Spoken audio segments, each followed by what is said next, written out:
Hi guys, இன்றைக்கி நம்ம வந்து டேட்ஸ் வச்சு ஒரு எம்மியான சாக்லேட் தான் பண்ண போகிறோம். என்னடா கிராஃப்ட் சேனல்லேருந்து ஃபுட் சேனலுக்கு மாறிட்டான்னு பார்க்காதீங்க, சும்மா ட்ரை பண்ணி பார்க்கலாம், நல்லாயிருக்கும். ஸோ அதுக்கு வந்து இந்த மாதிரி டேட்ஸை வந்து நடுவில் கட் பண்ணி அதோட சீட் மட்டும் ரிமூவ் பண்ணி தனியாக வச்சுருங்க. அந்த சீட் நமக்கு தேவையில்லை. ஸோ இந்த மாதிரி எல்லாத்துக்குமே இப்படி எடுத்துக்கோங்க. நான் எப்படி பண்ணுறேன்னு பார்த்து இந்த மாதிரி நடுவில் ஒரு கீர் போட்டு அப்புறமா அதை கொஞ்சம் அகட்டினீங்கன்னா அந்த உள்ள சீட் வந்துடும். ஸோ எடுத்துடலாம் ஈஸியாக. ஸோ நல்லா இனிப்பான டேட்ஸ் எடுத்துக்கோங்க. ஸோ இந்த மாதிரி எல்லாத்துலேயுமே இந்த மாதிரி கட் பண்ணி நான் தனியாக செப்பரேட்டாக எடுத்து வச்சுட்டேன். ஸோ அப்புறம் பார்த்திங்கன்னா நான் வந்து கோகோனட் வந்து கட் பண்ணி வச்சுருக்கேன். ஸோ கோகோனட் இல்லாதவங்க வந்து நீங்கள் வந்து நட்ஸ் கூட ஆட் பண்ணிக்கலாம். பாதாம், பிஸ்தா, கேஷ்யூ இந்த மாதிரி எது வேணால் ஆட் பண்ணிக்கலாம். ஸோ இந்த மாதிரி தேங்காய் அதுக்குள்ளே ஈக்குவலான உள்ளுக்குள்ளே வைக்கிற மாதிரி சைஸில் நான் வந்து வச்சு ப்ரெஸ் பண்ணி விட்டுக்கிறேன். இந்த மாதிரி எல்லாத்துக்குமே அப்படி வச்சு விட்டுக்கலாம். சென்டரில் வச்சுக்கோங்க. இந்த மாதிரி அமைக்க விட்டிங்கனாலே விழுந்துக்கிறோம். அது வந்து ஒரு சீட் மாதிரி பாருங்கள். இந்த மாதிரி ப்ரெஸ் பண்ணி விட்டிங்கன்னா அழகாக போய் இருந்துக்கணும். ஸோ இந்த மாதிரி எல்லாத்துலேயும் வச்சு விட்ருங்க. ஸோ இந்த மாதிரி அமைக்க விட்டுட்டு தனியாக வச்சுருங்க.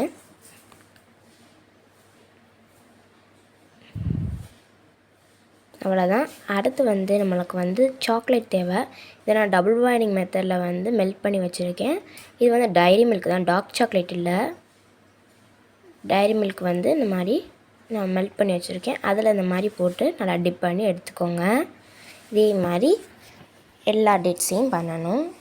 இது வந்து ரொம்ப எம்மியாக டேஸ்ட்டாக இருக்கும், ரொம்ப ஹெல்த்தியும் கூட. டார்க் சாக்லேட் வச்சிங்கன்னா இன்னும் ஹெல்த்தி.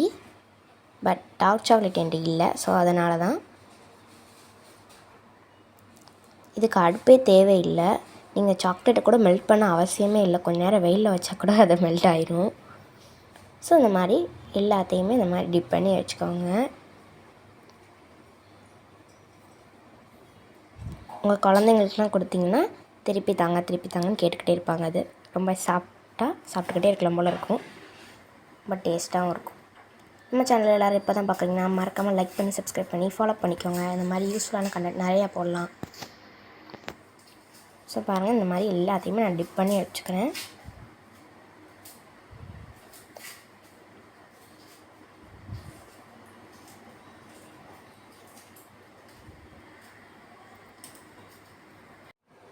டேட்ஸ் பிடிக்காதவங்க கூட இதை சாப்பிட்டுக்கிட்டே இருக்கலாம் போல் இருக்கும். அவ்வளோ டேஸ்ட்டாக இருக்கும். அது ஆல்ரெடி நான் அதை ட்ரை பண்ணியிருக்கேன். அதான் உங்களுக்கும் கொஞ்சம் காமிக்கலாமேன்னு சொல்லி உங்களுக்கும் அது காமிக்கிறேன். ஸோ பாருங்கள், நல்லாயிருக்கும். அது தயவுசெய்து இந்த கிண்ணத்தை யாரும் தூக்கி போட்டுறாதீங்க. அதில் உள்ள சாக்லேட்டே எடுத்து சாப்பிட்லாம். அவ்வளோ டேஸ்ட்டாக இருக்கும். ஸோ இந்த மாதிரி நல்லா டிப் பண்ணி தனியாக வச்சுக்கோங்க. எனக்கு சாக்லேட்டே காலியாயிருச்சு. ஸோ அப்படியே தனியாக வச்சுட்டு இந்த ஒரு டேட்ஸை வந்து பார்த்திங்கன்னா ஒரு 10 நிமிட்ஸ் வந்து ஃப்ரீசருக்குள்ளே வச்சுக்கோங்க. ஸோ வாங்க, இந்த மாதிரி இதான் எங்கள் ஃப்ரீசர். இதுக்குள்ளே நான் வந்து என்னோடய டேட்ஸ் வச்சுக்கிறேன். ஸோ க்ளோஸ் பண்ணிவிட்டு ஒரு 10 நிமிட்ஸ் 20 நிமிட்ஸ் வச்சுட்டா அவ்வளோதான். சூப்பரான டேஸ்டியான சாக்லேட் ரெடி. பாருங்கள், இதை நான் கடிச்சு சாப்பிட்ற போது அவ்வளோ டேஸ்ட்டாக இருந்துச்சு. இது ரொம்ப செம்மையாக இருக்கும். அது வரைக்கும் டாட்டா பாய் பாய். நம்ம சேனல் எல்லோரும் மறக்காமல் சப்ஸ்கிரைப் பண்ணிக்கோங்க. இது ரொம்ப சூப்பராக இருக்கும். Must try. எல்லோரும் கண்டிப்பாக